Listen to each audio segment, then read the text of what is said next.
Hey everyone, how do you respond when you're photographing a group and someone is like, hey, can you make me look skinnier?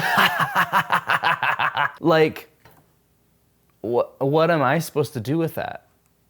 There's nothing I can say that's gonna make everyone feel comfy. Like I'm at a wedding and someone's mom drops that on me during family photos, I'm like,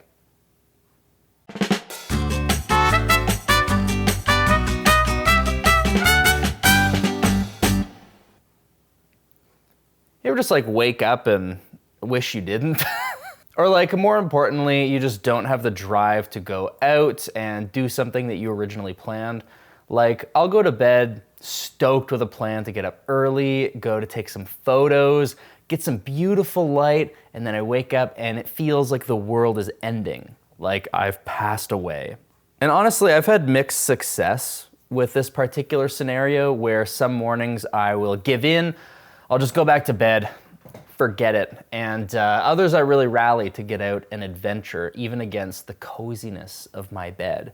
And is there any better feeling than being cozy? Here, insert a sponsor of something that might make you cozy here. And before I dive into the meat and potatoes of today, please hit the like and subscribe button. I'm just a little guy. This is my first day. And each like is a pet of this otter. So you're gonna leave this otter unpet? Shame, for shame. Now, a lot of those successful mornings I've had in getting out of bed, going to do something different, or visit a new location is because of this little guy. And I was just thinking the other day that I have driven to places specifically to take a photo and leave. Like, I'll climb 2,000 meters at an absurd hour just to look around, take a photo, and then walk back home. Or it's been the reason why I've trekked a little further than I would have. Or the reason I've stayed in a location for more than like 5 minutes. And it's really fascinating how this camera has affected my life so much. Oh, the old ball and chain. My camera has taken me to so many places, like this place, or this place, or this place, or this place. I've seen a lot of sunrises that I wouldn't have seen, a lot of lakes that I wouldn't have gone out of my way to go to, several roadside pullouts I would have just driven by. I've even gone so far as to choose vacations based on where I want to take pictures. So it kind of gives me that extra push to do something out of what I might normally do and gives me a good reason to do it. Don't look in my closet for all the gear that I justify using the exact same form of logic, because it is problematic. I don't have a problem. And I think that might be one of my favorite things about photography and about my camera. Of course, I love the techie side and diving in to all the nerd stuff. But I think the part I like the most about it is that it gives me a goal. It gives me a purpose. It turns every adventure into the promise of a potentially cool photo and a new way of viewing the world. So I get to go to a location and I also get to express myself in an artistic way. And maybe this all says more about me than it does my camera, you know? Maybe I didn't take the time to appreciate the things around me before, but either way, my camera makes me slow down or push forward in ways that maybe I just didn't before. Now, all that being said, the other side is that I sometimes can be too focused on simply getting the shot, and sometimes I don't stop and appreciate what I'm looking at. So that's something, don't do that.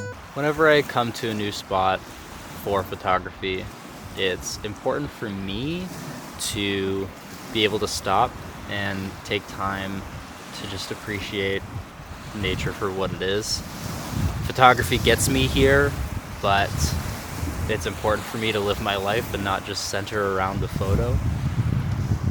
I look back on my trip to Iceland, for example, and it's like, of course I love hiking, of course I love seeing mountains. It's basically half my personality now, but the way I get to experience it, it was really something special. You know, living in a van, always on the lookout for the next cool waterfall or the next pull-off because there might be a cool photo just waiting, lurking.